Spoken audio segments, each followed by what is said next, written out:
All right. Thank you all for joining. So I'm going to let Louisa introduce herself as well. But just to get us kicked off here, we're going to talk a little bit about add-on acquisition readiness, which is huge for PE-backed companies. But then Louisa brings a really interesting perspective on the AI piece of it. So they call this old school versus next gen. I don't know how I feel about being called old school. Not quite where I'm at, but I'll take it for this, Bridget. Thank you. So as Dave said, I'm Ashley Honeyman.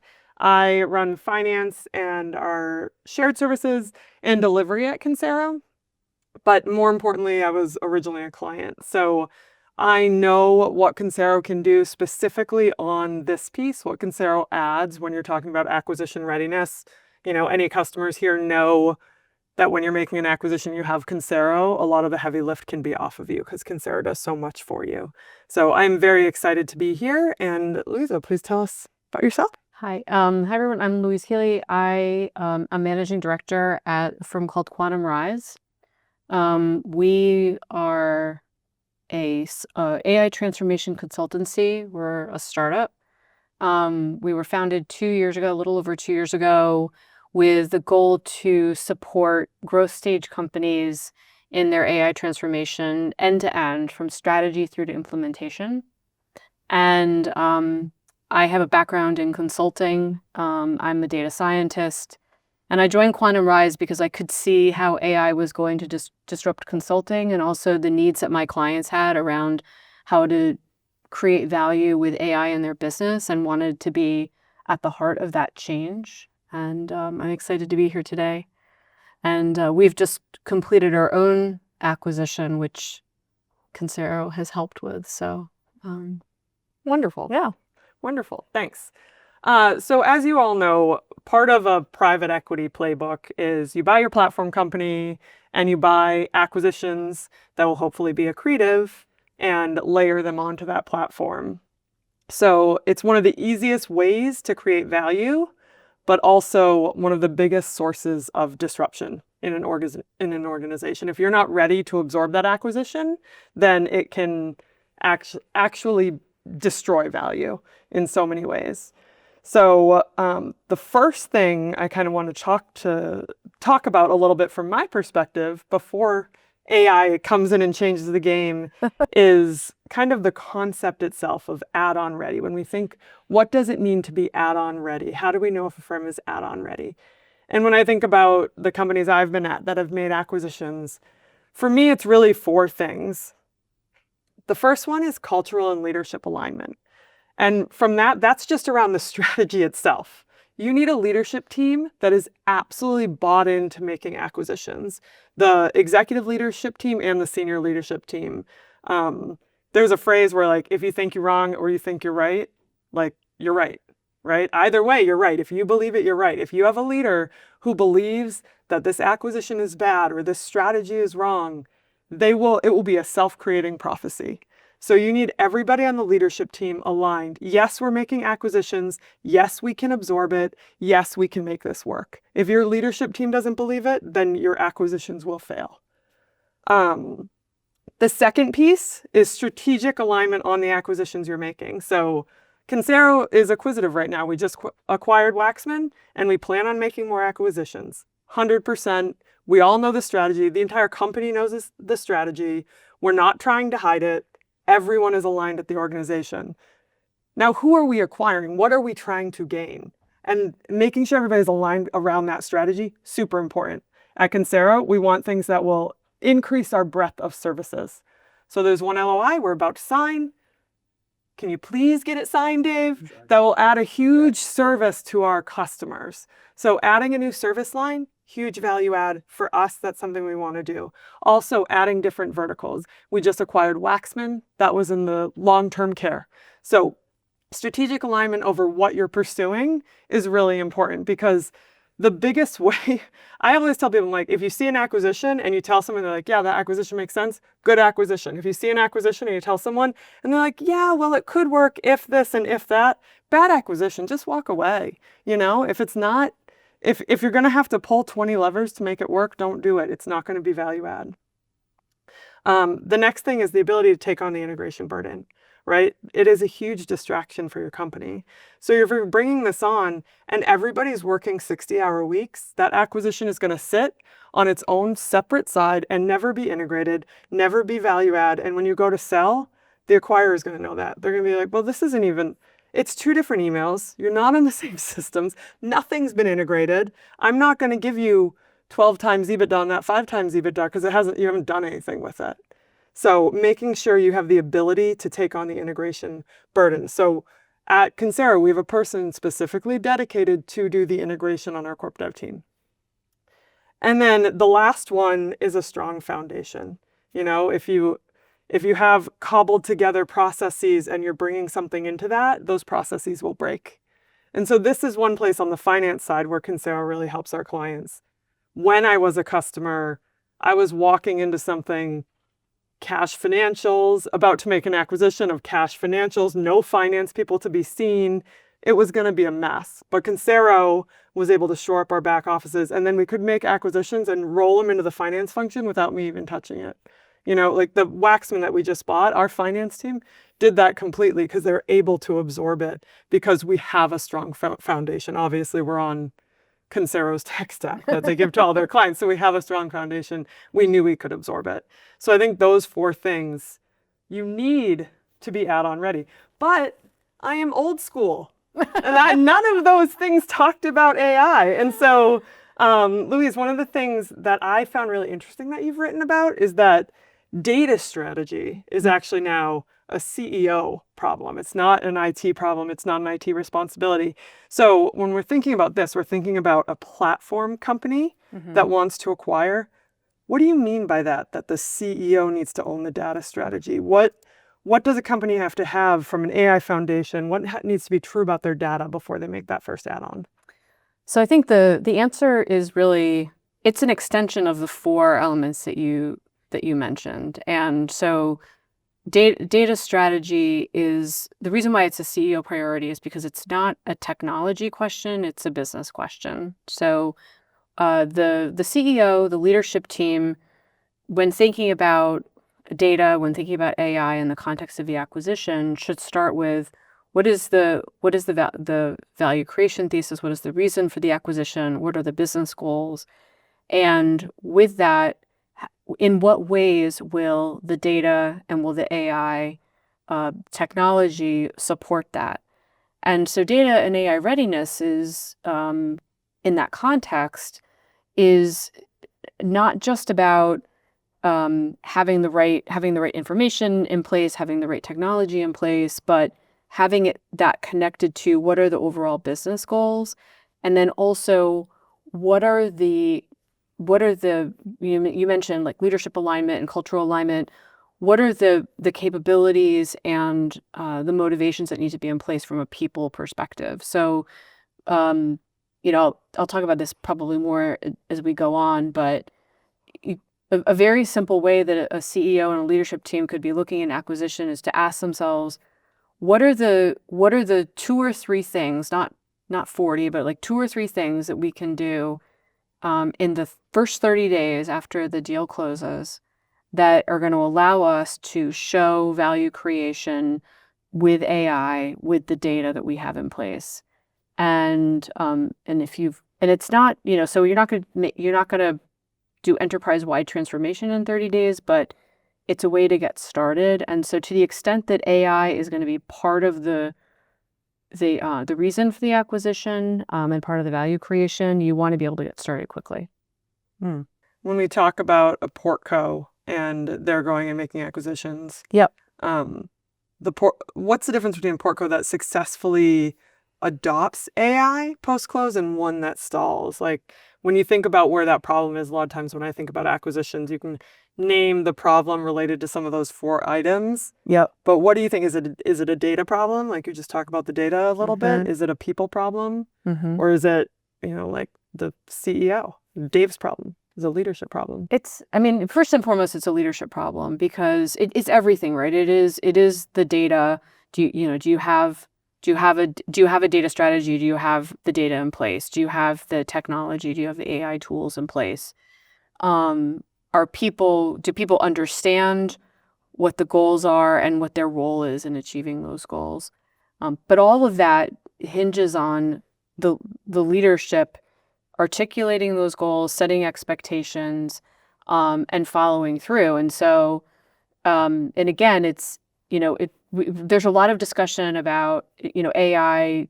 80% of AI pilots don't demonstrate revenue or margin outcomes. And so, and a lot of times the reason why that's the case, honestly, is because companies try to take on too much too early. And so again, it's having a very clear articulation of what the business goals are, what the role of AI is in that, what people's roles are to play in that, and then just picking a few things at a time to focus on within the business and not try to change everything all at once. Interesting. So I hear you talk about data strategy, having a data strategy, having Yeah. a leadership that's aligned the business problem. Right. What about people readiness? I feel like a lot of times, when you're making acquisitions, you need to make people ready from that side. But from an AI perspective, what should we think about how the workforce needs to be ready to prepare for AI? So the people readiness side of this is actually it's interesting. Like when Quantum Rise was founded, there was the founder and the initial team thought about the company as being first and foremost a consulting firm that was going to provide technology solutions. And actually, a lot of the work we do now is around change management, and it's because the people side of things can really be a bottleneck. And again, it starts with the leadership, but the people bottleneck takes a couple of different forms. One is people may not actually have the understanding and the capabilities to use AI in the business, and so to the extent that AI is part of the integration process, part of the value creation thesis, people need to be able to understand what is that and what is their role in it. They need to have the learning and training around how their jobs are going to change because of this. And thirdly, they need to have a place and a way that if they have concerns, that they can raise them. Because it's not just having the skills, it's having the place where employees can say if they have a concern, they have a fear, whether it's about reliability of the AI or what's going to happen to my job, that they can voice that. And so, and that, that's part of change management in general. But it's incredibly important in the situation where there's, you've got a situation where there's two types of change going on. You've got an acquisition and people are either, absorbing that acquisition or coming into a new firm. And on top of that, you have this layer of change in the way that technology is going to be used in the organization. And all of that can just lead to a lot of disruption and frankly, chaos in situations if it's not handled well. So it's kind of interesting because I actually feel like some of the things you need to do around AI are actually very linked to the four things I was talking about around culture. Exactly. Yeah, it's very interesting. To me, it's not a fifth category. It's a kind of it sits across all four of those pieces, and it just brings in a nuance or a new subdimension to each of them. Yeah, that's very interesting. So let's shift a little bit. We've talked about having the platform be add-on ready, but now let's talk about finding value add targets, which I think is a good one because I think AI can contribute a lot to this and probably changes it a lot. So when I think about, our corp dev team who's going out and looking for acquisitions, which if you've ever been a part of that, it's almost like soul sucking in a way because it's a lot of calls and a lot of calls. And then there's one that kind of might work, but you realize you're just stretching and so you shouldn't take it. But what I think is really important when you're looking for value add targets, at least in an old school way, and you'll have to tell me if it's still valid, is I think you stick to the strategy identified. Sometimes it's easy when you're taking call after call to find one that might fit if, you know what I mean? And I always think those are the ones that really don't work and really hurt value because you're chasing. Um, and then the other one is completely around people, right? A cultural fit. Like you cannot fit a square peg in a round hole no matter how much you try. If there's a founder that just has a huge ego and you walk and you say, I never want to work with this guy, then don't buy the company, or make sure the founder's exiting. A lot of times it's really hard for a founder to transition into a role reporting into the C-suite. So ensure the cultural fit, exit people that need to be exited. And then the last one is just thorough diligence, right? A lot of times things look fantastic. I mean, especially with software, right? You always do a code dive on those to make sure that the code is valid. But also on the finance side, we have one acquisition that left and just came back that we're putting under LOI now, but they increased their EBITDA since we last talked to them fairly significantly. So diligence is going to be hugely important to that one to make sure that they didn't just try to, strip out value add things and improve their EBITDA. So I think thorough diligence, financial, technical, and especially those client interviews too, is hugely important just to make sure you're going in and you're not buying something that doesn't fit, is going to be majorly disruptive, or it's just going to break a year after you buy it. So that's my old school way of thinking. But as we think about sourcing, I talked a little bit about the grind of sourcing and going through it all, smiling and dialing, taking those management calls. I've heard a lot about AI-enabled sourcing, which sounds really exciting. My question is that legit or is that marketing? Well, so that's the part of the problem. Like one of the difficult things about being in this space is that there is a lot of kind of marketing and hype and smoke and mirrors and jazz hands. Yeah. And so if I were to, this probably isn't totally fair, but if I were to, kind of say like what's the marketing version of this, it would be we're doing deal sourcing exactly as we did before. We're using the same sources of information. We're still going through all of the, what did you call it, soul-sucking calls. And but now we put a chatbot on top of it. And so I can ask some questions and it'll synthesize documents for me. And for most of us who when we started working with LLMs a few years ago, right, the first thing you probably did was like you go in and you ask the LLM a question and it gives you an answer like, ooh, that's interesting. And then you could give it some documents and say, look at these documents, and now I'm going to ask some questions and I might give you a better answer. So it's a natural place to start. But the trick is to say, what are the things about, two things, like what are the things about my job that I really, really don't like, that if I could automate some of this, it would be better.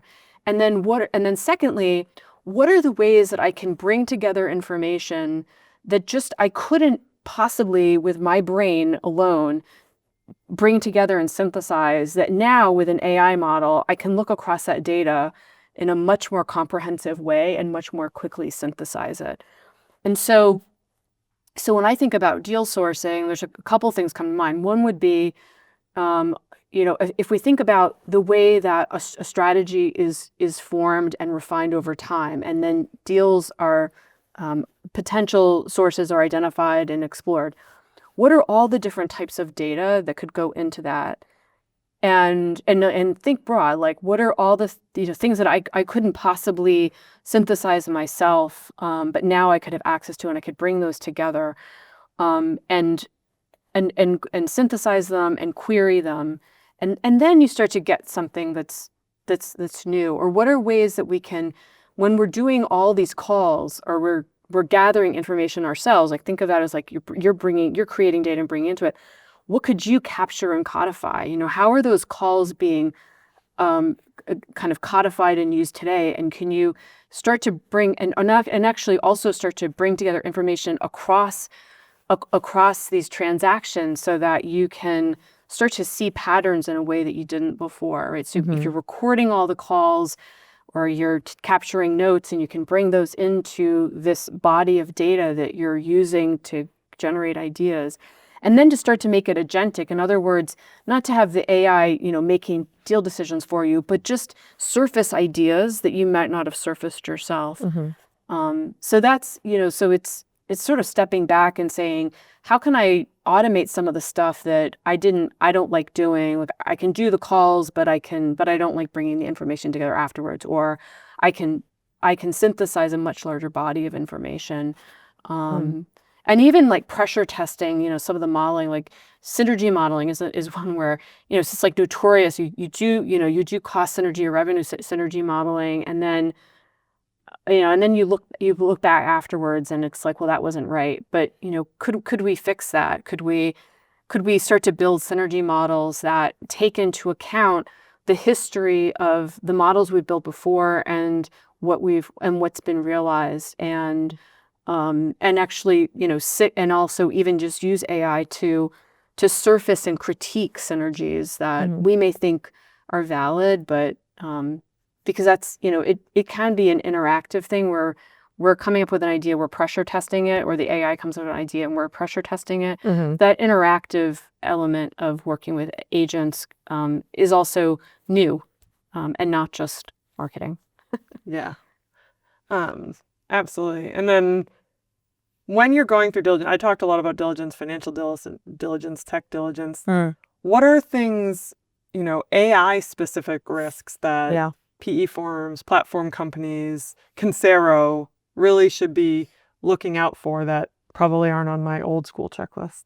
I don't know if all of these are new or not, or if there's, again, like if they're sort of extensions of things that people already look at. But I think there's 5 things. So one is, what are and this is when we do AI diligence for clients, we think of it in kind of 2 buckets. There's all of the risks around AI, and then there's the value creation opportunities. And the balance of that is going to vary depending on the business and the target. But so the first thing is, are there risks to the business, either your business today or the target, because of AI? And thinking hard about that and identifying those, and that can be new, and not you. And so it's, you're going to look at risks anyway, but this is another dimension of that. The second thing is to really kick the tires on, if the target is saying we're using AI in our business today, to like, okay, show me the money. Where is it impacting revenue and margin today in the business?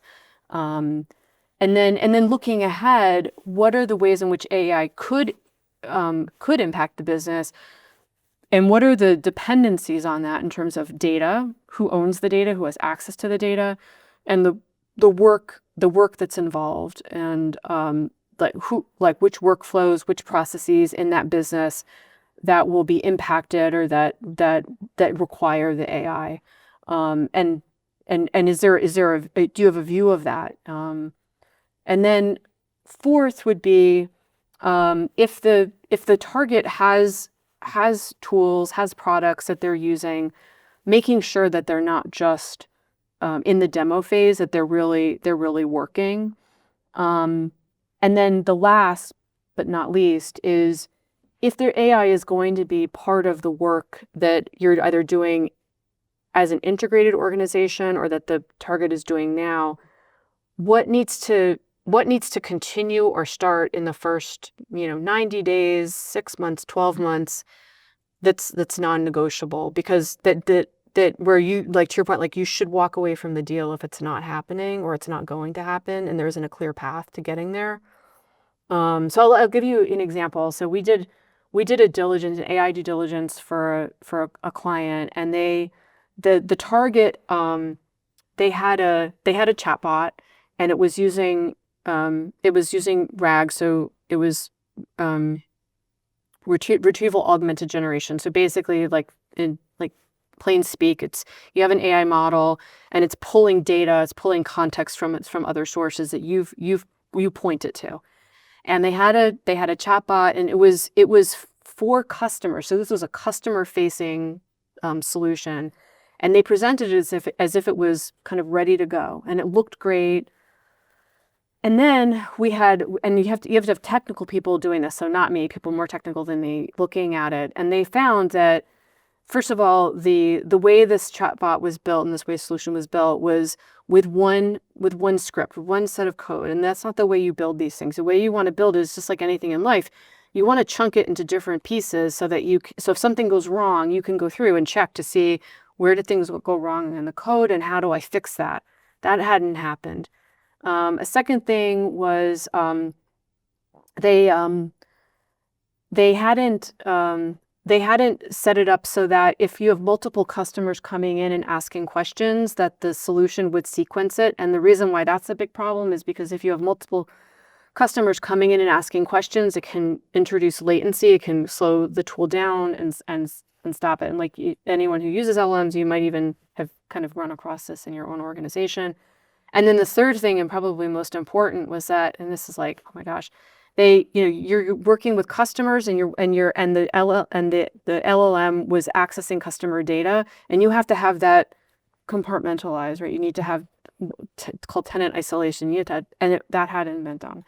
So if someone who knows how these things are built hadn't gone in and looked at that, they wouldn't have found it. They would have bought the company, and then so that's the sort of thing. When you've got something like that where the target has an AI solution in place, you want to really dig into that and make sure it's working the way they say. I know that was a long explanation of an example, but so we've talked about what add-on readiness means. We've talked about kind of sourcing deals. yeah.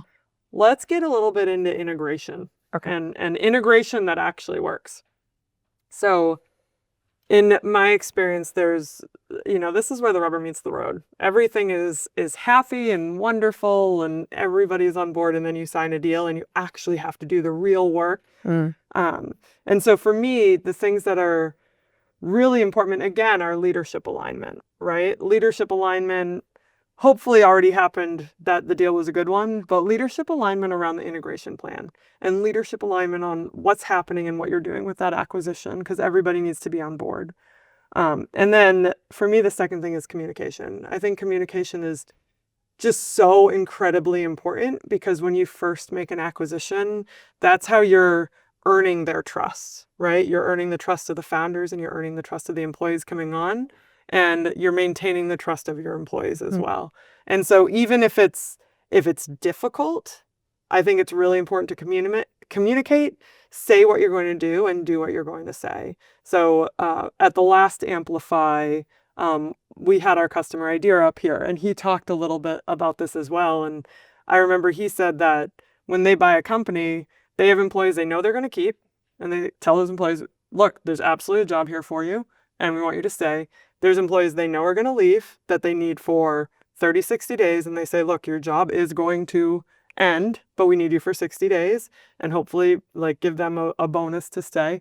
And then there's some people where it's duplicate jobs and we don't know yet. And it's okay to say we don't know yet, but be open and honest, because it's really, I think what a lot of, especially the founders I've worked with really want to do this. Not so much the operators. Dave is actually really good at this, but I think founders want to tell people, oh, nothing's going to change. Like, it's all the same. Don't worry. And then, 3 months later, they let some people go and it's like, oh, wow, he lied to us. Right. And so I think communication is so important. The next one, if there's any quick wins you can do, like if you have, better systems or something you can give that founder, something you can do easily, something you can give on. They're like, hey, I'd really like to do this for my employees because we just closed. If it's easy, like to say yes and a quick win, I think that's really important. And then another thing is go fast. I think, again, founders particularly don't want to go fast. They don't want to upset the apple cart. They know people don't like change and it can be uncomfortable. But I think it's like ripping a Band-Aid off. You go fast. So like for us, we acquired Waxman mid-February. By the end of March, HR and finance were already integrated. It's easy.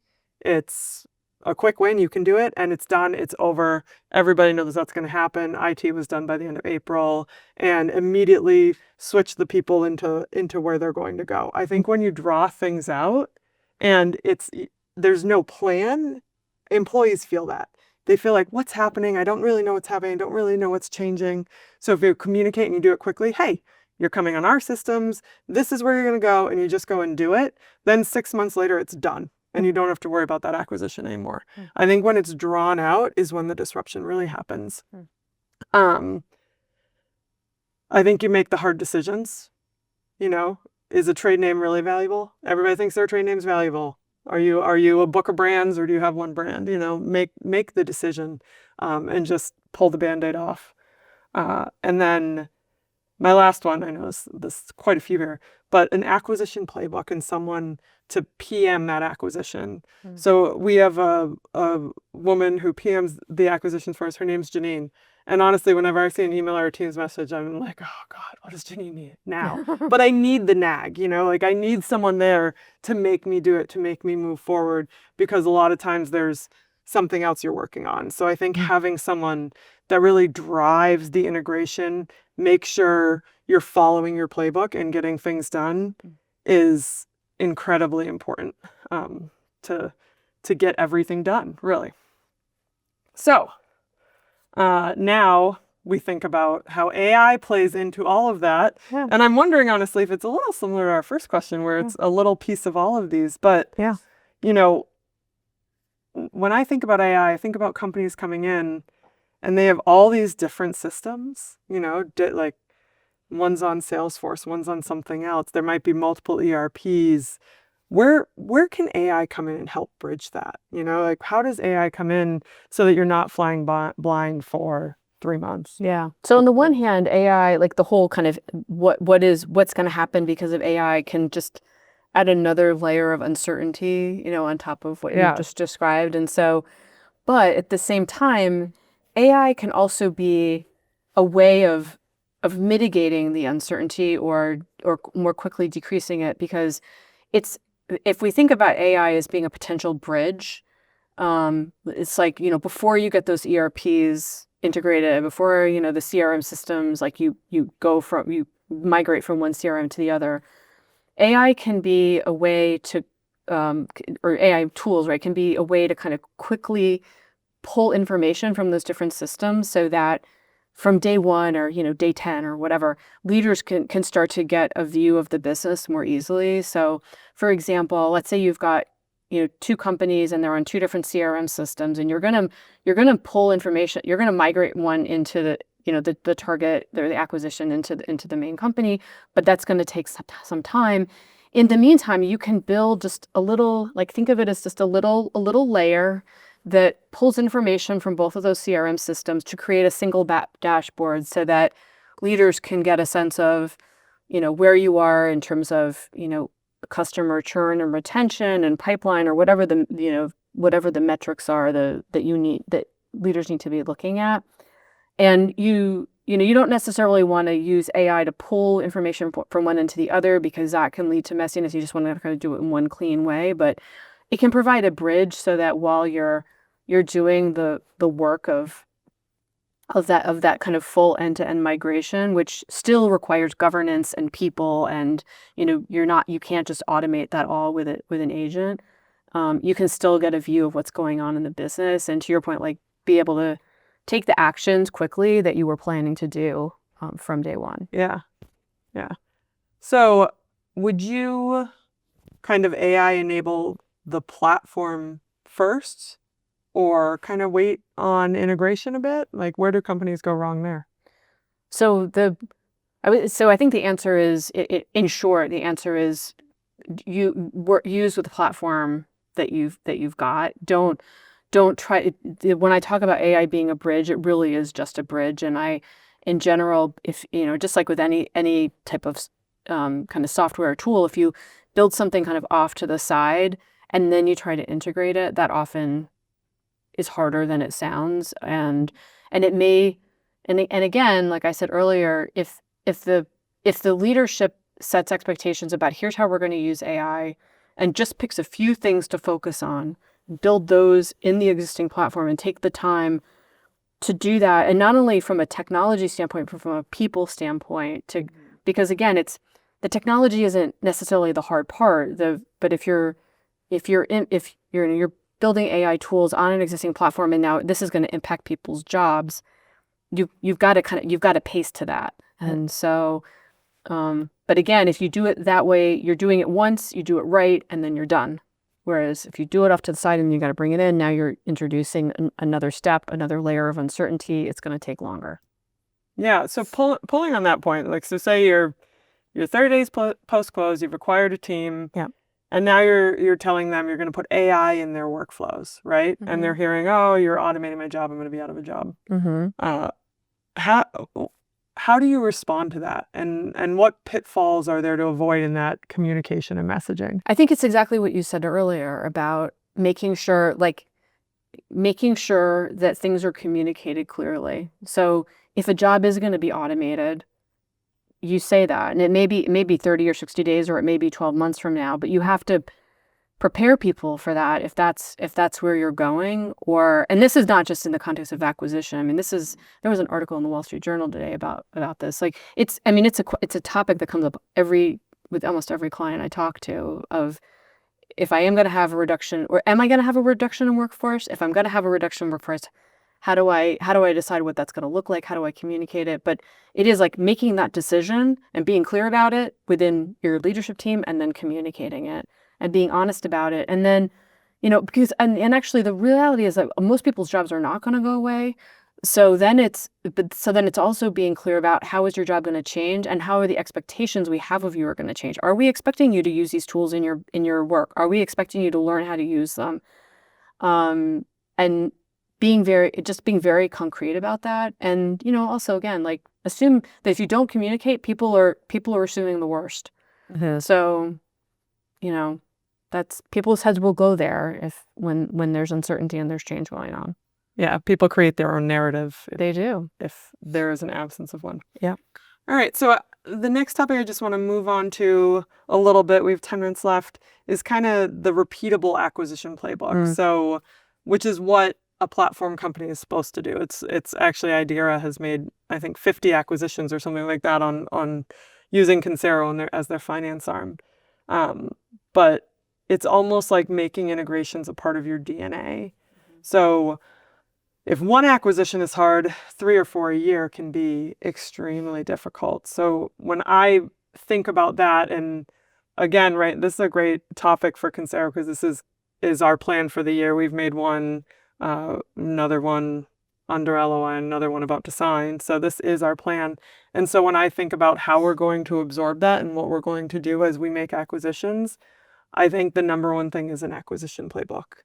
You have your integration playbook. When these come in, what's going to happen in finance, what's going to happen in IT, what's going to happen in HR. You'll make a decision on the trade name, and once the decision is made, you know what's happening there. So I think the acquisition playbook can't be understated when you come in from an integration side. I think Idera said there were 256 items just on their finance acquisition playbook, but you should have that and know what it is. The next, again, is the capacity to support. So if you're lucky enough to have a dedicated integration manager, that's great. But if you're not, making sure that the people that are going to be integrating, that their time is freed up. They're working 40 hours a week. They have a full-time job. So if they're going to have to be integrating this, then we need to make sure their full-time job is lessened so that they have the time to do this and can integrate these acquisitions as they come in. I think it's really important to not do all your acquisitions in one area of the business. So Waxman was in the commercial space, which is the group I run. The one under LOI is in the nonprofit space. So that gives me some breathing room on the Waxman side. And the next one is more in our shared service space. So, making sure everything all at once in one area of the business can really put a strain on that one area. And the final one, again, is integration speed. Like, if you're doing 3 or 4 a year, they can't take you 9 to 12 months because then you're just doing so many. They have to be quicker than that. So, again, pre-AI, dinosaur age, these are the things we had to do. But now, you tell me, for a platform company doing 4 to 6 add-ons a year, what's a repeatable AI playbook? And how does that, what's one element that firms most often skip on their AI that comes back and bites them? So I think, so if I think about the playbook, I mean, it's an extension of what you've described, but one thing would be to have a a method, a process for AI diligence, so that's part of the investment thesis, and to have the elements of that scoped out, and you can just kind of repeat that every time as part of the playbook. So what are the, again, like very simply, it's what are the risks and what are the value creation opportunities, and having a process by which that is being reviewed and assessed. This would be part of most playbooks, but it becomes even more important is the data integration piece of it. So, if we're thinking about customer data, we're thinking about, kind of product data taxonomies, having a kind of a method and approach for mapping out how data integration is going to take place, because data is so fundamental to using AI tools in the business. A third thing would be having a kind of a library of AI use cases that, if we think about AI use cases in finance and HR or procurement, that you're going to want to have be part of the integration plan for most acquisitions or any acquisition. Having that in place and knowing like these are the places where we know we're going to look. There's also going to be exceptions to every acquisition. Having the change management toolkit kind of for that initial period, and again, it's going to be probably part of a broader change management toolkit, but specific to how, if AI is going to change the way people are working. And then last, you said this already, is just having that ownership of the playbook, right? And also having the understanding of like what is done centrally and what is done kind of locally at the target. Are there things that need to be done within the target related to AI as the integration takes place? And the one thing I would say that people sometimes will miss is two things. One is kind of the feedback loop, because there's learnings that can come as you do more of these that can impact the playbook, number one, and then number two for AI specifically, because the tools are changing so quickly. Building out that use case library, understanding what are the questions we need to ask in diligence should be revisited on a regular basis. And then the second thing is being able to, again, like leverage the body of data that you have and the history and experience you have as a way of informing the AI and data assessments that you do as part of diligence. So it's finding ways to kind of codify the expertise and the knowledge that you have into that playbook in new ways with AI. So I love this concept of this AI integration playbook. At the end of the day, I'm a finance person. I like numbers and I like metrics. We just acquired Waxman. The metrics I'm tracking are their customer retention, their employee retention, revenue growth. I'm tracking numbers. With this AI integration playbook, how do you know it's actually working? Are there key KPIs that leadership could be tracking on this integration playbook? I think so. So one would just be, if you've got an AI integration playbook as part of your broader playbook, are you able to use AI to improve time to value? Are you able to do the integration more quickly? Are you able to demonstrate value more quickly? But then also kind of stepping back, are you able to show that you can do the integration at a lower cost, the integration itself, or the work of the integration at a lower cost or more quickly because you're using AI tools? Yeah. And now in AI, everything's changing incredibly fast. So in a year, when it's not agentic AI, it's some new AI, do you think the playbook fundamentally changes, or does it just get faster? So I don't think the playbook changes fundamentally. Because the technology and the capabilities are changing quickly, it's more just the playbook itself isn't changing. It's just that the expectations in terms of what AI can do will change.